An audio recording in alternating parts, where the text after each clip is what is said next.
guys, good morning and welcome back to day 2 আর আমাদের bike একদম ready, পিলিয়নও ready. তো day 2 journey আমরা start করব। আর এখন আমাদের ম্যাপের কোনো দরকার নেই আপাতত, কারণ ওটাই এনএইচ। তো যখন ম্যাপের দরকার হবে তখন ম্যাপ ট্যাপ সেট করে নেব। আপাতত ম্যাপের দরকার নেই। আর বাইকটা একটু কোল্ড স্টার্ট করে নিচ্ছি আর কি। তো ভাই চলে এসেছি মোটো ব্লগিং সেট আপে। ঘড়িতে পাচ্ছে 3:20। চলো বেরোনো যাক। জয় ভবানী, জয় ভবানী, হর হর মহাদেব।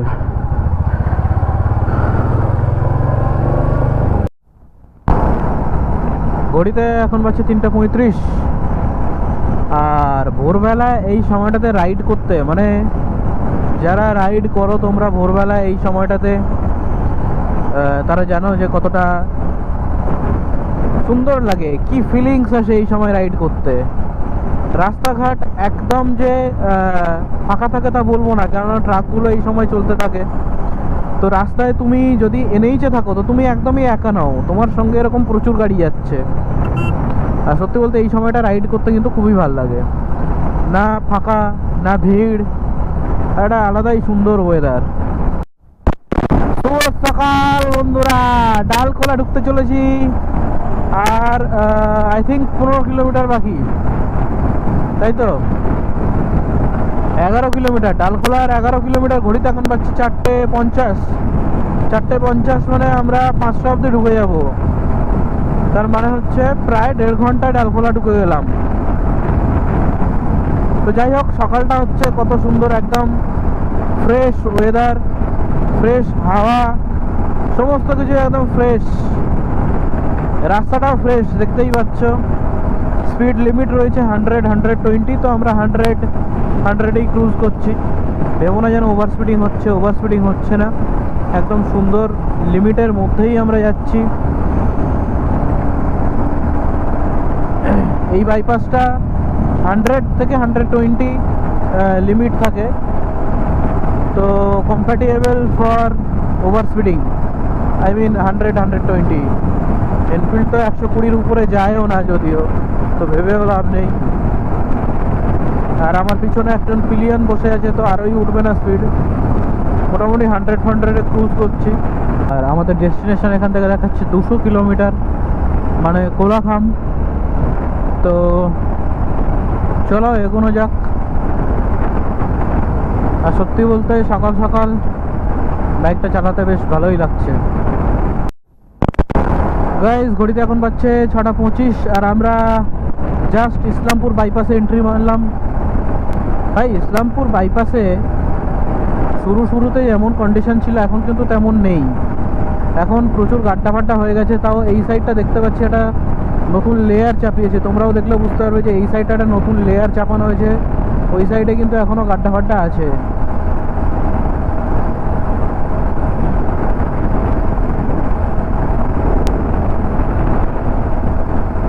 মালদা থেকে যখন শিলিগুড়ি যাতায়াত করতাম তখন মোটামুটি আমার সবচেয়ে ফেভারিট রাস্তাটা ছিল ইসলামপুর বাইপাস। এখনও তাই আছে, কিন্তু এখন একটু কন্ডিশন খারাপ হয়ে গেছে। বর্তমানে সবচেয়ে বেটার কন্ডিশন, এই দেখো কি বড় বড় গাড্ডা, দেখেছো?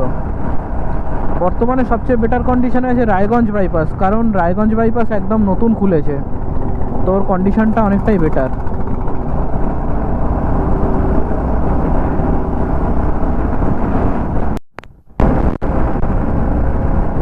গাইস ঘড়িতে এখন বাজছে 6:55। আর জানি না কত দূর আছি। চায়ের বাগান আর এই রাস্তাটা দেখে বুঝতে পারছি মোটামুটি 20-25 কিলোমিটার আগে আছি বাগডোগরা ঢোকার। আই থিঙ্ক এরকমই হবে। তো এই রাস্তাটা দেখো তোমরা, যারা বাগডোগরা শিলিগুড়ি যাতায়াত করো বা বাইকে গেছো, তারা এই রাস্তা, এই জায়গাগুলো অবশ্যই চেনো। দুপাশে চায়ের বাগান আর মাঝখান দিয়ে রাস্তা অসাধারণ দেখতে লাগে। আমি নিজে এই রাস্তাটায় আসছি অলমোস্ট 1.5 বছর পরে আসছি। আকাশ একদম ক্লিয়ার ওয়েদার, একদম পরিষ্কার আকাশ। তো মনে হয় না আমরা রাস্তাঘাটে কোথাও বৃষ্টি বৃষ্টি কিছু পাবো। আর যদি বৃষ্টি মানে হয়েও থাকে তাহলে হয়তো বিকেল দিকে হবে, ততক্ষণে আমরা পৌঁছে যাব। আমাদের ডেস্টিনেশন আর 130 কিলোমিটার বাকি, মানে কোলাখাম এখান থেকে আর 130 কিলোমিটার। ঘড়িতে এখন বাজছে 7টা প্রায়। তো আশা করি, এখানে দেখাচ্ছে 4 ঘন্টা ম্যাপে, আমরা এদিক ওদিক দাঁড়িয়ে ছবি টবি তুলতে তুলতে 6-7 ঘন্টায় তো পৌঁছেই যাব। কেননা এদিক ওদিক দাঁড়াবো, রেস্ট নেবো, কন্টিনিউ তো বাইক চালাবো না। বিশেষ করে যখন পাহাড়ে উঠবো তখন তো একটু ঘোরাঘুরি করতে হবে। তো সেখানে আরও 3 ঘন্টা ছেড়ে দিলে 7 ঘন্টা, 7-7 14, দুপুর 2টো অবধি পৌঁছে যাব। ভাই এই রাস্তাটা চালাতে যে আমার কি ভালো লাগে, মানে আমি কি বলবো। গাইজ সামনে বাসটা এসে গেছে। এটা দিয়ে বাঁদিকে চলে গেলে, এই যে বাঁদিকে এটা দিয়ে চলে গেলে আমরা চলে যাব বাগডোগরা, এটা 14 কিলোমিটার। আর স্ট্রেট বেরিয়ে গেলে আমরা চলে যাব শিলিগুড়ি ফুলবাড়ি হয়ে। তো ম্যাপে এই রাস্তাটা বেশি ক্লিয়ার দেখাচ্ছে, আর আমারও তাই মনে হয় যে এই রাস্তাটা দিয়ে গেলেই ম্যাক্সিমাম ক্লিয়ারেন্স পাবো। কারণ বাগডোগরার মধ্যে দিয়ে পুরো শিলিগুড়ি টাউনের মধ্যে দিয়ে যেতে হবে আমাদের লাভা যেতে হলে। তো তার চেয়ে বেটার আমরা বাইপাস নিয়ে নিলাম টাউনের মধ্যে দিয়ে যাওয়ার চেয়ে, এটাই বেটার হবে। তোমরা কি দেখতে পাচ্ছ দূরে পাহাড়ের লাইনটা? আমি জানি না কতটা কি দেখতে পাচ্ছ বা পাচ্ছ না, কিন্তু আমি দেখতে পাচ্ছি।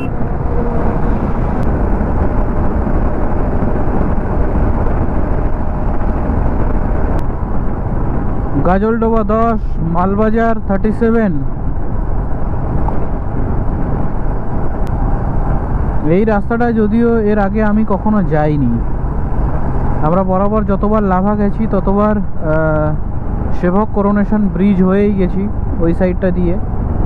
তো এই রাস্তাটা দিয়ে প্রথমবার যাচ্ছি। ওই দিকটা অ্যাভয়েড করলাম কারণ ওই দিকটা প্রচুর জ্যাম থাকবে এই টাইমটা, আমি জানি। 8টা-9টা বাজছে এখন। তো যদি বাগডোগরা শিলিগুড়ির মধ্যে ঢুকতাম বিরাট জ্যাম পেতাম, তো ওখান থেকে বেরোতেই আমাদের 2 ঘন্টার বেশি লেগে যেত। তো এই রাস্তাটা ধরলাম, তুলনামূলক কম ডিস্টেন্সও বটে এবং জ্যামও নেই। আর রাস্তাটা সত্যি বলতে সিনিক রাস্তা, অনেক সিনিক রাস্তা, সুন্দর রাস্তা। এখান থেকে আমরা ডিরেক্ট মালবাজার চলে যাবো আর কি এই রাস্তাটা দিয়ে। তো এটাই হচ্ছে এই রাস্তাটার ফায়দা, গুগল ম্যাপ নিয়ে আসলো। তো এখন তো মনেই হচ্ছে যে ভালোই রাস্তা, অসুবিধার কিছু নেই। করলা ব্রিজ,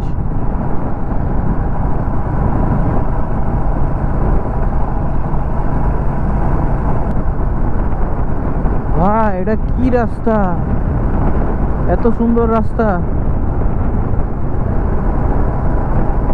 ভাই এই যে ছোট ছোট হনুমানগুলো দেখতে পাচ্ছ, এই হনুমানগুলো দেখে কখনো দাঁড়াবে না। First and the last rule হচ্ছে এটাই, হনুমান দেখে যদি দাঁড়িয়েছো তুমি শেষ, তুমি শেষ একদম।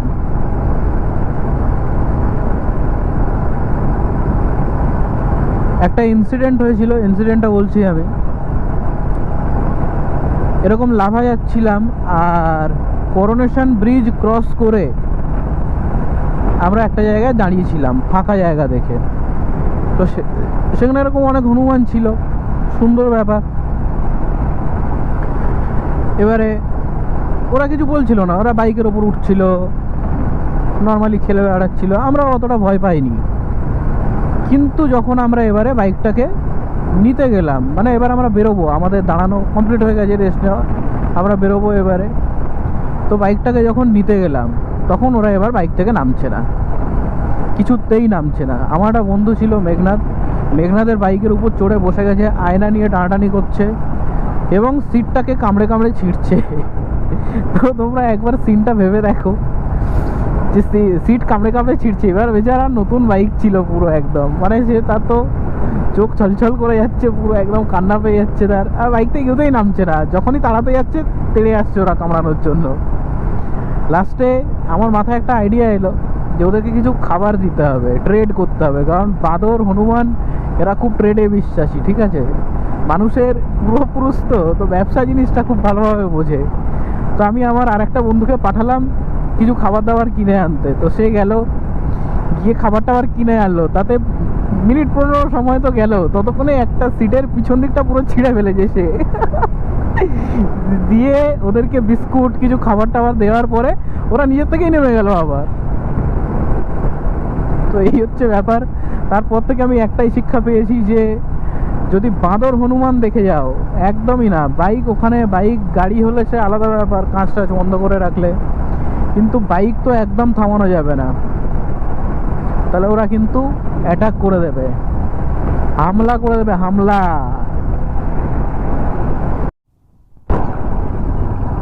গাইস আমরা পৌঁছে গেছি গাজলডোবা। ঘড়িতে এখন বাজছে 8:10। আর এটা হচ্ছে গাজলডোবা। কে কোন দিকে যাচ্ছি রে ভাই? এটা হচ্ছে গাজলডোবা তিস্তা ব্রিজ। হ্যাঁ, এটা দেখে তো অনেকটা ফারাক্কা ব্যারেজের মতো মনে হচ্ছে। ফারাক্কা ব্যারেজের একটা মিনি এডিশন বলতে পারো, মিনি এডিশন। ওয়াও ভাই, জানি না গুগল ম্যাপ কোন রাস্তা দিয়ে নিয়ে যাচ্ছে এটা, কিন্তু এটা একটা অসাধারণ রাস্তা। আমি সবসময় বাগডোগরা শিলিগুড়ির মধ্যে দিয়ে যাই, ওই রাস্তাটাই প্রেফার করি, কিন্তু এটা তো একটা মানে অসাধারণ রাস্তা, অসাধারণ রাস্তা, কি বলবো। এই রাস্তায় আগে কেন আসিনি?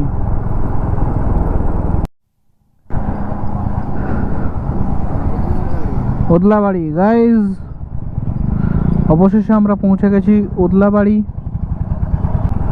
এখান থেকে আমরা চলে যাব মালবাজার। মালবাজার থেকে নিতে হবে আমাদের রাইট টার্ন ওদলাবাড়ি পিএইচসি। জীবনে যদি এরকম একটা পিএইচসিতে চাকরি পেয়ে যাই, তাহলে আমি আর কিছুই চাইবো না, আমি সারা জীবন এখানেই কাটিয়ে দেব। ওই ছোট 10x12 ছোট একটা ঘর দেবে, ওই ঘরেই কাটিয়ে দেবো ভাই আমি। আর মাসে 4 বার আমি লাভা চলে যাব, 6 বার দার্জিলিং যাব। গাইজ ঘড়িতে এখন বাজছে 9:23 আর আমরা পৌঁছে গেছি গরুবাথান। এখান থেকে লাভার ডিস্টেন্স হচ্ছে 41, আই থিঙ্ক 41 কিলোমিটার। আর গরুবাথান থেকে চলে যেতে হবে আমাদের ডান দিক। অ্যাকচুয়ালি একটাই রাস্তা আছে, এটা তো কোনো রাস্তা নয়, এটা লোকালের রাস্তা, দেখেই বোঝা যায়। তো এই রাস্তাটা দিয়েই বেরোতে হবে গরুবাথান থেকে স্ট্রেট। আর মোটামুটি হালকা ফুলকা চড়াই আমাদের শুরুও হয়ে গেছে অলরেডি। ভাই এখানে টোটো চলছে ভাই, টোটো ইজ এভরিওয়্যার ব্রো। এই যে ব্রো বলছে, ব্রো কি বলছে? ব্রো বলছে ইউ রিচড গরুবাথান। গাইজ চড়াই শুরু হয়ে গেছে আর হালকা হালকা ছোট ছোট কার্ভ পাচ্ছি, তবে আর কিছুটা এগোনোর পরে একদম পুরো স্টিপ কার্ভগুলো শুরু হবে। লাভার রাস্তা লাস্টবার যবে এসেছিলাম, লাভার রাস্তা কিন্তু খুবই ভালো, সিনিকের সঙ্গে সঙ্গে রাস্তার কন্ডিশনও ভালো। তবে এখন কীরকম কী কন্ডিশন আছে জানি না। আহা, এই দেখো বিউটি, বিউটি দেখতে পাচ্ছি, বিউটি।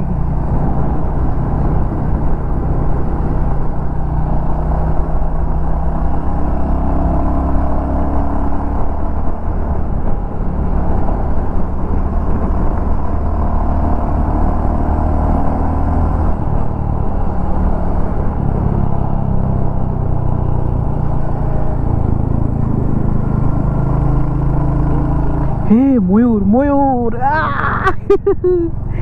এটা ময়ূর নয়, এটা ময়ূরী, ঠিক আছে, মেয়ে ময়ূর।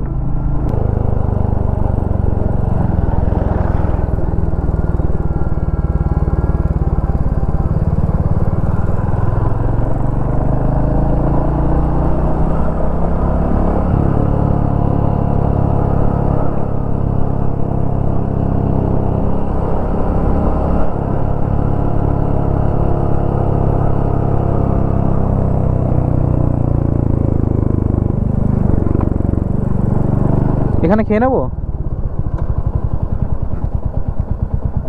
নাম।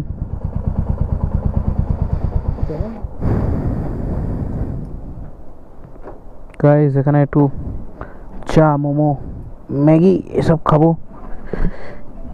কেমন লাগছে কার্ভ?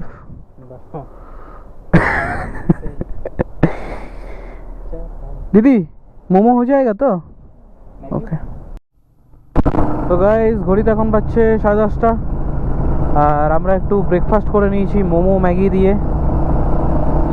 তো এগোই, এখান থেকে কোলাখামের ডিস্টেন্স আর 35 কিলোমিটার। তো আমরা আরাম করে ছবি টবি তুলে দাঁড়িয়ে হেন তেন করে 2-2.5 ঘন্টায় পৌঁছে যাব। 12টা 12:30 1টা অবধি পৌঁছে যাব।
এক্সেল উঠে যাচ্ছে ভাই, এক্সেল কি করে উঠে যাচ্ছে।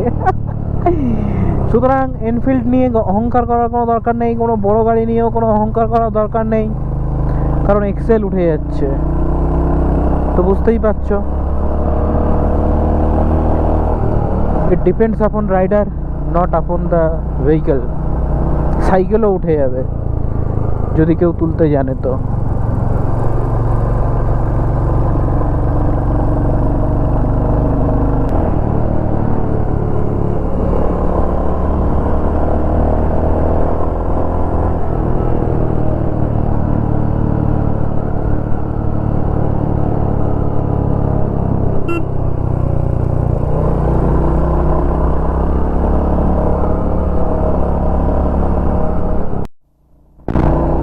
ঘড়িতে এখন বাজছে 11:18, আর আমরা অলমোস্ট লাভা ঢুকে গেছি।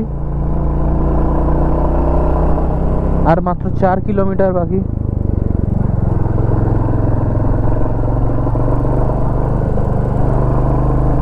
ভাই লাভার রাস্তা লাস্টবার যখন এসছিলাম মোটামুটি 1-1.5 বছর আগে, তখন কিন্তু কন্ডিশন খুব খারাপ ছিল। আর পিচ দেখে বোঝা যাচ্ছে যেটা একদম বাবারে, এগুলো একদম মানে তেলের মতো হয়ে আছে, তো চাকা গ্রিপ পাচ্ছে না ওখানে, ওই পার্টিকুলার জায়গাগুলোতে চাকা স্কিড করে যাচ্ছে। যাই হোক, তো নতুন নতুন রাস্তা সারাই করেছে, নতুন রাস্তা বানিয়েছে এবং সুন্দর রাস্তা, no doubt. Guys we have reached Lava, আর আমরা এখন ডিরেক্ট চলে যাব লাভা ভিউ পয়েন্টে। আর এই যে রাস্তাটা, এই দেখ, এটা হচ্ছে কোলাখাম ঢোকার রাস্তা, ঠিক আছে। টিকিট কাটতে হবে, একবার গিয়ে কথা বলে এই যে কোনো ডকুমেন্ট ফকুমেন্ট কিছু লাগবে কিনা, ওই যে অফিসটা চেকপোস্ট, ওই যে কোনো ডকুমেন্ট কিছু লাগবে কিনা সেটা গিয়ে জেনে আয়। গাইজ এটা হচ্ছে কোলাখাম যাওয়ার রাস্তা। যদি তোমরা আলগারা সাইড দিয়ে আসো তাহলে লাভা পার করে এসে পড়বে বাঁদিকে। যদি তোমরা নিচ থেকে আসো গরুবাথান সাইড দিয়ে, তাহলে এসে ডান দিকে পড়বে, একদম লাভা স্টার্ট হওয়ার একদম শুরুতে। তো চলো, এই যে এখানে চেকপোস্ট আছে, চেকপোস্ট দিয়ে টিকিট কাটতে হয়, শুধু আধার কার্ড দিলে হয়ে যায়। আর আই থিঙ্ক 20 টাকা বা 25 টাকা করে পড়ে পার টিকিট। তো এখান থেকে টিকিট কাটবো, কেটে ঢুকে যাব। তো ভাই এন্ট্রি পয়েন্টে এই রাস্তাটাই হবে। এন্ট্রি পয়েন্টে কোনো পয়সা লাগলো না, কিন্তু এর আগের বারে যখন আমরা এসেছিলাম তখন 20-25 টাকা সামথিং টিকিটে লেগেছিল পার হেড। তো এখন শুধু আধার কার্ড লাগলো আর বাইকের নাম্বারটা নোট করে নিল। তো আধার কার্ড আর বাইক এর নাম্বার, আরও এক্সট্রা কোনো ডকুমেন্ট কিছু লাগবে না। আধার কার্ডের জেরক্স জমাও নিল না, জাস্ট নাম্বারটা নোট করে নিল, ব্যাস এটুকু করলেই হয়ে যাবে। তো চলো, ভিতরে অফরোডিং আছে। এর আগে যখন এসেছিলাম তখন তো বেশ ভালোই অফরোডিং ছিল, এখনও আশা করি, দেখেই বোঝা যাচ্ছে অফরোডিং আছে ভিতরে। চলো ধীরে ধীরে এগোই, তাড়ার কিছু নেই। আর পুরোটা হচ্ছে Neora valley national park reserve ফরেস্টের মধ্যে। তো আমরা যাব এখন, গিয়ে হোমস্টে বুক করব। এখন সবে দুপুর 12টা বাজে। একটা হোমস্টে বুক করব, করে ওখানে ব্যাগ জিনিসপত্র সব রেখে আমরা আবার একটু আউটিং করতে বেরোবো। আউটিং, ঠিক আছে, এদিক ওদিক একটু চড়ে বেড়াবো, চারদিকে একটু ঘুরে বেড়াবো।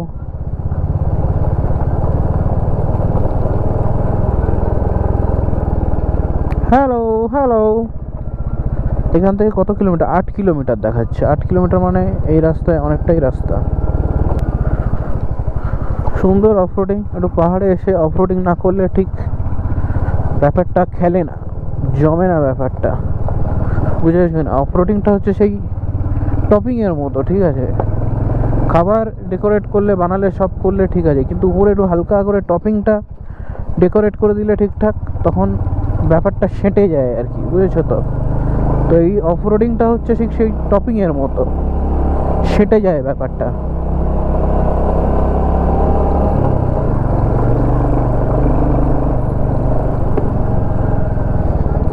ভাই সত্যি কথা বলতে, আমি যে রাস্তায় চালিয়ে এসেছি, চটকপুর যদি তোমরা কেউ গিয়ে থাকো, ইচ্ছেগাঁওয়ে অ্যাকচুয়ালি স্টেজটা কম, চটকপুরের স্টেজটা অনেক বেশি। তো যদি কেউ চটকপুর করে এসে থাকো, তাহলে এই রাস্তাটা তার কাছে সত্যি নস্যির মতো মনে হবে। ভাই শুধু পাইনের জঙ্গলটা দেখো, পুরোটা আসলে রিজার্ভ ফরেস্টের মধ্যে। তো এখানে নাকি আবার লেপার্ড বেরোয়, তবে আমার মনে হয় না যে দিনের বেলা রাস্তার মাঝখানে কোনো লেপার্ড আসবে বলে। এমনিতেই ওরা জঙ্গলের ভেতরের দিকে থাকে, ঘন জঙ্গলে থাকে। কিন্তু লেপার্ড তাও লোকালয়ে মাঝে মাঝে বেরোয়, লোকালয়ে লেপার্ড দেখতে পাওয়া যায়। ও ভালোই আছে, ভালোই অফরোডিং, গুড। তোমরা যারা একটু অফরোডিং অ্যাডভেঞ্চার করতে চাও চলে আসতে পারো, but easy to do, easily করে নিতে পারবে, এরকম কোনো অসুবিধার কিছু নেই, বুঝছো তো? অফরোডিং আছে, কিন্তু ব্যাপারটা খুব একটা কঠিন নয়।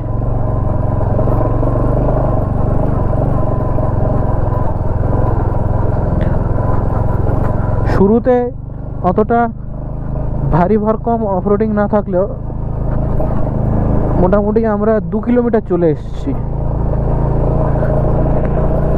এখানে মোটামুটি বেশ ভালোই অফরোডিং রয়েছে।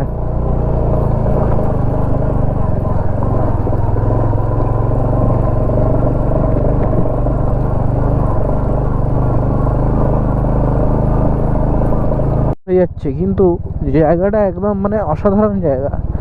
আমরা 4 কিলোমিটার চলে এসেছি লাভা থেকে, টোটাল 8 কিলোমিটার রাস্তা, কিন্তু আমরা এখনো কাউকে দেখতে পাইনি। আমরা একাই যাচ্ছি, মানে এমন বলতে চাইছি না যে শুধু আমরা একাই যাচ্ছি, কিন্তু ডেনসিটি কম, বুঝতে পারছো কিনা যেটা বলতে চাইছি? যে ফাঁকা ফাঁকা জায়গায় এখনও কোলাখামে ট্যুরিস্টের সংখ্যা কিন্তু খুবই কম, বুঝেছ? অতটা পপুলার হয়নি। এতক্ষণ পর একটা গাড়ি দেখতে পেলাম। আর একটা সত্যি কথা বলতে ভাই, অফরোডিং খুব একটা হালকা নয়, ভালোই অফরোডিং রয়েছে, ঠিক আছে? বড় সড়ো গাড্ডা রয়েছে, বড় বড় বোল্ডার রয়েছে, তবে সেগুলো খুবই কম। ম্যাক্সিমাম রাস্তাটা এরকম, যেমন দেখতে পাচ্ছ এরকম অফরোডিং, নর্মাল অফরোডিং। এগুলো তোমরা আরামসে করে নিতে পারবে, যে কোনো বাইক, যে কোনো কিছু নিয়ে হেঁটেও ভালো অফরোডিং করতে পারবে, কিন্তু তেমন মানে ক্রিটিক্যাল কিছু নয়। আর 2.5 কিলোমিটার বাকি, আর 2.5 কিলোমিটার আগে থেকে তোমাদের অফরোডিং শেষ হয়ে যাবে আর ভালো রাস্তা পাবে। আমি জানি না এই উপরের মানে যে 6 কিলোমিটার মতো রাস্তা, ওটা কেন রাস্তা বানায়নি। আচ্ছা, পিচের গন্ধ পাওয়া যাচ্ছে, মানে এই রাস্তাটা নতুন হচ্ছে আসলে। তাহলে তোমরা, হ্যাঁ নতুন হচ্ছে রাস্তাটা, হ্যাঁ হ্যাঁ, পিচের গন্ধ বেরোচ্ছে। তো রাস্তাটা নতুন হচ্ছে। তোমরা যদি আরও বছর 2 অপেক্ষা করে যাও, তাহলে 6 কিলোমিটার আরও নতুন হয়ে যাবে। আই ডোন্ট নো, হতে পারে তাড়াতাড়ি কাজ হতে পারে, ওই তো কাজ চলছে, এই দেখো কাজ চলছে। আশা করা যায় যে এই বছরেই কোলাখামের এই রাস্তাটা কমপ্লিট হয়ে যাবে। কিন্তু অ্যাকচুয়ালি আমি একটা যদি পিওর এক্সপিরিয়েন্স বলি, তাহলে এরকম 2-4টে অফবিট জায়গায় অফরোডিং করাটা একটু কিন্তু জরুরি, ঠিক আছে? সব জায়গায় যদি ভালো ঝাঁ চকচকে রাস্তা হয়, একদম মানে কি বলবো, তাহলে অ্যাডভেঞ্চারে সেই মজাটা থাকে না। এখানে একটা হোমস্টে খুঁজতে হবে, বুঝলি তো? তো পুরো যেটাই বলছিলাম যে ঝাঁ চকচকে একদম রাস্তা হলে অ্যাডভেঞ্চারের মজাটা থাকে না। অ্যাডভেঞ্চারের একটু মজা পেতে হলে তোমাকে একটু অফরোডিং করতে হবে, একটু ভালো রাস্তা থাকবে, একটু খারাপ রাস্তা থাকবে, দ্যাট ইজ ভেরি ইম্পর্টেন্ট। আগেরবারে যখন ছিলাম তখন এইখানে একটা ঘরে ছিলাম, আই থিঙ্ক ওই ওপরের ঘরটায়। তো এখানেই আবার ট্রাই মারবো আমরা, চেনা জায়গায় হলেই তো ভালোই হলো, যদিও সে আমাদের ভুলে গেছে এটা আমি জানি। চলো নামো। তো গাইজ, দিস ইজ মি। এদিকে সরাই, দিস ইজ স্যাটো আমার পিলিয়ন। পড়ে পড়ে ভাই ঠেলিস না, আসতে। This is me, this is my bike and this is us. আমরা পৌঁছে গেছি কোথায় পৌঁছালাম? কোলাখাম পৌঁছালাম, রাইট। তো যাই এখন রুম টুম খুঁজে জিনিসপত্র রাখি, তারপর আবার কন্টিনিউ হচ্ছে সেখান থেকে। Please whatever. Please I want to reach 1 million.